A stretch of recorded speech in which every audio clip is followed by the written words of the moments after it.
Sir, miss Maryam नवाज़ ने बतौर वज़ीर आला जो इजलास किया है सब्जियों की कीमतों पर और बाकी अशिया पर, उस हवाले से बताइए। अच्छा वैसे महँगाई सिर्फ़ सब्जियों में नहीं, महँगाई तो जो है वो हर शोबे में ही हर बहुत बिल्कुल, ज़्यादा है। बिल्कुल। और ख़ास तौर पे सैलाब की सूरत-ए-हाल के बाद जो है, बहुत सी ज़रई ज़मीनें जो हैं, वो ज़ेर-ए-आब आ चुकी हैं। और राइट। बहुत सी अजनास जो है उसके हवाले से किल्लत पैदा होने से पहले इम्पोर्ट की बातें शुरू हो गई हैं। जी, तो ये एक इजलास हुआ और प्राइम मिनिस्टर जो है उन्होंने एक इस सतह पे एक जायज़ा महँगाई के हवाले से लिया जिसमें ख़ास तौर पे सब्जियों का ज़िक्र हुआ और उन्होंने जो है वो टमाटर और दीगर सब्जियों के नर्ख़ में इज़ाफ़े पर तशवीश का इज़हार किया। वज़ीरा मरियम नवाज़ शरीफ की सब्जियों के नर्ख़ में कमी और दस्तयाबी यकीनी बनाने के लिए फ़ौरी इक़दामात की हदायत है। वज़ीर आला मरियम नवाज़ शरीफ का हर दुकान पर नर्ख़नामे नुमायाँ तौर पर अवेज़ा कराने का हुक्म है। जबकि ये डे फर्स्ट से ये डिसाइडेड है कि हर दुकानदार ने उसका जो एक रेट लिस्ट है, स्टैंडर्ड रेट। नर्ख़नामा जो है, वो अवेज़ा करके रखना है जी, ताकि जो गाहक है, उसको पता हो कि किस चीज़ का रेट क्या है यहाँ पर। ना कि वो अपनी मर्ज़ी के बिल्कुल, बिल्कुल। कीमत वसूल कर रहे हों। वज़ीर आला मरियम नवाज़ शरीफ की हर बाज़ार के दाखिली रास्ते पर भी रेट लिस्ट अवेज़ा करने की हदायत। इजलास में price control and commodity management department की तंज़ीम नौ से मुतल्लिक़ तफ़सीली ब्रीफ़िंग दी गई। Price control and commodity management department ने वज़ीर आला मरियम नवाज़ शरीफ को स्ट्रैटेजिक प्लान पेश किया। ऐप के ज़रिए सेंट्रल डैशबोर्ड पर सब्जियों की फ़राहमी से मुतल्लिक तमाम डेटा मुयस्सर होगा कि कौन-सी सब्जियाँ दस्तयाब हैं और किन नरख़ों पे दस्तयाब हैं। सब्जियों, दालों के स्टॉक, आमद, नर्ख़ और दीगर अमूर से मुतल्लिक तफ़सीली डेटा ऐप के ज़रिए डाउनलोड किया जाएगा। उसके अलावा price monitoring and control centre पर गंदम की पिसाई और आटे की दस्तयाबी का जायज़ा भी लिया जाएगा। सब्जियों मंडियों में ट्रकों की ट्रैकिंग भी की जा सकेगी ठीक। और इसके साथ ही पंजाब भर में सब्जियों के लिए भी यकसा तर्ज और डिज़ाइन की रेहड़ियाँ मुहैया करने का फैसला जिस तरह पहले वो इंक्रोचमेंट ख़त्म करके वो बिल्कुल, फ्रूट के लिए अपग्रेड एक उन्होंने बनाई थी बिल्कुल, स्कीम। हाँ जी, एक वो सिमिलर किस्म के एग्ज़ैक्टली। अच्छा उसके बाद पंजाब भर की 239 मरियम नवाज़ काश्तकार बाज़ार सब्ज़ी मंडियों की यकसा ब्रांडिंग पर इत्तेफ़ाक हुआ है। और मार्केट स्टाफ की यकसा यूनिफ़ॉर्म, शेड और शॉप्स में एक जैसी बनाई जाएँगी। मंडियों में सफाई बरकरार रखने के लिए मैकेनिकल स्वीपर इस्तेमाल किए जाएँगे। नाइस। रमज़ान में हर मोहल्ले में सस्ते स्टॉल लगाने की तजवीज़ का जायज़ा भी लिया गया। इजलास में निगहबान रमज़ान पैकेज से मुतल्लिक़ ब्रीफ़िंग दी गई। इजलास में तहफ़्फ़ुज़ सारफ़ कानून के मौसर नफ़ाज़ के लिए इक़दामात का जायज़ा लिया गया। नर्ख़ में कमी के लिए हुकूमत के तमाम तर इक़दामात का अवामी सतह पर असरात नज़र आने चाहिए।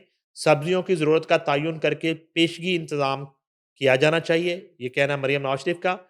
और उसके अलावा उन्होंने तकरीबन वो तादाद उन्हें बताई गई कि इतने लोगों को जो है वो ज़्यादा प्राइस लेने पे, ज़्यादा कीमतें वसूल करने पे वो जो है वो गिरफ़्तार किया गया और जो 4607 जिनकी तादाद बताई जाती है और करोड़ों रुपए जो है ना वो जुर्माने किए गए और को 321 के करीब लोगों के खिलाफ मुकदमात दर्ज किए गए जिन्होंने वायलेशन की प्राइस कंट्रोल जो एक पॉलिसी है उसकी और ये जो है ना अ, इसी तरह से है जैसे आप सफाई का शोबा हम डिस्कस किया इससे पहले शो में और एंटी इंक्रोचमेंट जो मुहिम है उनकी वो बड़ी ज़बरदस्त रही। उसके अलावा इन्होंने गुंडा एक्ट की जो बात की, अच्छा गुंडा एक्ट उस तरह से शायद अप्लाई नहीं हुआ मगर सीसीडी की शक्ल में आप अगर देखें वो कान इधर से पकड़ लें या इधर से पकड़ लें एक तो ही बात गुंडा है, एक्ट का राइट। पूरा एक नफाज जो है वो आपको दिखाई देता है कि कोई शख्स जो है वो गुंडागर्दी अब इतना ओपनली आपको करता हुआ दिखाई नहीं दे रहा होता। सिटीज़ में तो काफ़ी हद तक क्राइम जो है वो 365 के कंट्रोल एंगल हुआ पे। मगर ये है कि जो बैकवर्ड एरियाज़ हैं, रूरल एरियाज़ हैं पंजाब के उधर अभी जो है इस तरह की ख़बरें और वाक़यात जो हैं वो सुनने में आ रहे होते हैं मगर वहाँ भी फ़ौरी कार्रवाई की जाती है। चाहे वो ख़वातीन को की हरासगी के हवाले से हो, चोरी, डकैती कब्ज़ा और कत्ल-ओ-गारत किसी भी तरह का मामला हो, उस पे आपको सीसीडी और पंजाब पुलिस फ़ौरी तौर पे कार्रवाई करती हुई दिखाई देती है।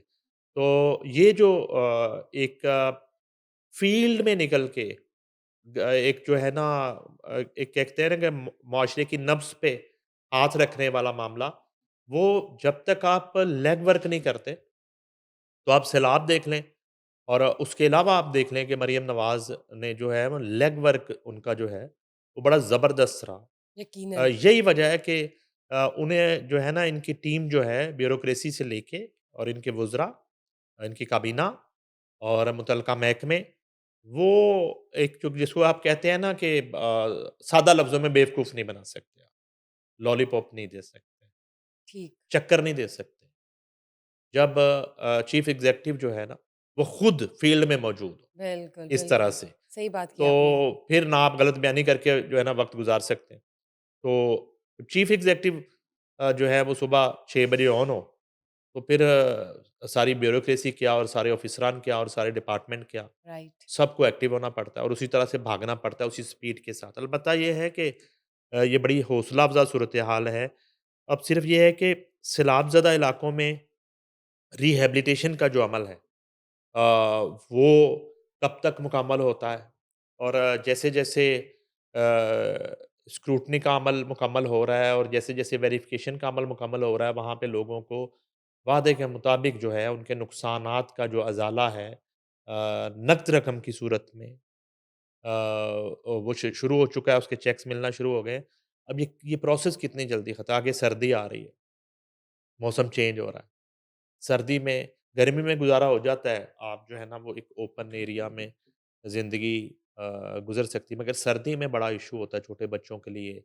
फिर वहाँ पे जो है ना एक ताफ़ुन की जिन इलाकों में कुछ सूरत-ए-हाल है, वहाँ पे हेल्थ के मामलात हैं। तो अलबत्ता ये चैलेंजेज़ अभी पंजाब हुकूमत के साथ चल रहे हैं। उससे भी निकलना और साथ में ये जो महँगाई और प्राइस कंट्रोल के हवाले से उस पे कार्रवाइयाँ शुरू हो। ठीक, ओके। सर, लाहौर पुलिस का बिजली चोरी के खिलाफ जो एक क्रैकडाउन शुरू हो चुका है, उस हवाले से बताइए। भाई लाहौर पुलिस तो देखे ना अब गुंडागर्दी के खिलाफ भी क्रैकडाउन और सीसीपी लाहौर जो हैं वो मुख्तलिफ डिवीजन्स के इजलास कर रहे होते हैं और वो जनाब आला मनशियात के खिलाफ भी क्रैकडाउन, उसके बाद पतंगबाजी के खिलाफ क्रैकडाउन और उसके बाद जो है वो जुए के खिलाफ क्रैकडाउन। तो ये सिलसिला तो जारी है। अब ये है कि बिजली चोरी का मामला इसका मतलब है कि मौसम चेंज होने के बावजूद अभी बिजली बिजली चोरी अरूज पे जारी है है। और ये जो है जी पुलिस की जानिब से बिजली चोरी चोरों के खिलाफ बिला इम्तियाज़ कार्रवाइयाँ जारी हैं। गुज़िश्ता 2 हफ्ते में बिजली चोरी के खिलाफ भरपूर एक्शन, 331 मुल्ज़मान गिरफ्तार हुए हैं जी। 703 मुकदमात लाहौर में दर्ज हुए, बिजली चोरों के खिलाफ। और 703। जी, बिल्कुल और अगर पूरे साल का जायज़ा लें अभी तक साल 2025 का, तो साल 2025 में ताहाल बिजली चोरी में मुलव्वस 26,457 मुल्ज़मान गिरफ्तार हुए। 21,184 मुकदमात दर्ज किए जा चुके हैं और कैंट डिवीज़न से 9,125, सदर डिवीज़न से 5,393, सिटी डिवीज़न से 3,095 बिजली चोर गिरफ्तार किए लाहौर बहुत बड़ी पुलिस ने। तादाद है। अच्छा, उसके बाद सीसीपीओ लाहौर जो है बिलाल सिंह कमियाना की फील्ड अफसरान को बिजली चोरी के खिलाफ मुकदमात के खिलाफ कार्रवाइयाँ जारी रखने की उन्होंने हिदायत की है। बिजली चोरी के खिलाफ मुहिम में पुलिस कानूनी मावनत मुहैया कर रही है लेस्को को। ज़ाहिर है, मुतल्लका महकमा वो है। ये कहना है बिलाल सिंह कमियाना का। वो कहते हैं बिजली चोरी की शिकायत पर फौरी रद्द-ए-अमल दें, मुतल्लका इदारों से करीबी राब्ता रखें। सीसीपीओ की फील्ड अफसरान को हिदायत बिजली चोरी के मुकदमात में मुल्ज़मान के खिलाफ बिला तफरीक कार्रवाई की जाए, ये कहना है बिलाल सिंह कमियाना का। प्रोसिक्यूशन डिपार्टमेंट की मावनत से बिजली चोरी के मुकदमात को मंतकी अंजाम तक पहुँचाया जाए, ये कहना है सीसीपी लाहौर का। अच्छा मुझे ना ये बिजली चोरी का जो क्रैकडाउन है और इससे पहले जो सीसीपी लाहौर के मुख्तलिफ प्रोजेक्ट्स हैं जो जराइम्स हैं उनकी रोकथाम के हवाले से जो इनका एक क्रैकडाउन जारी था, मुझे अचानक ना अभी याद आ गया वो जुआ ऐप का बड़ा शोर होता था कुछ दिन पहले तक। बिल्कुल, टिकटॉकर्स के हवाले तो से। वो शोर एकदम से थम गया, आपने नोट किया है? हालाँकि वो ट्रांसफ़र जब हुआ है, तो तो वो उस पे एग्ज़ीक्यूशन जारी उसके थी। पीछे एक बहुत बड़ी कहानी है। वो सीज़ क्यों तो हो गई, ये बताइए? वो खामोशी क्यों हुई? इस पे जो है हम अगले प्रोग्राम में पूरी डिटेल के साथ टू बी कंटिन्यूड? जो है वो एक बहुत बड़ी खबर ब्रेक करेंगे। चलें।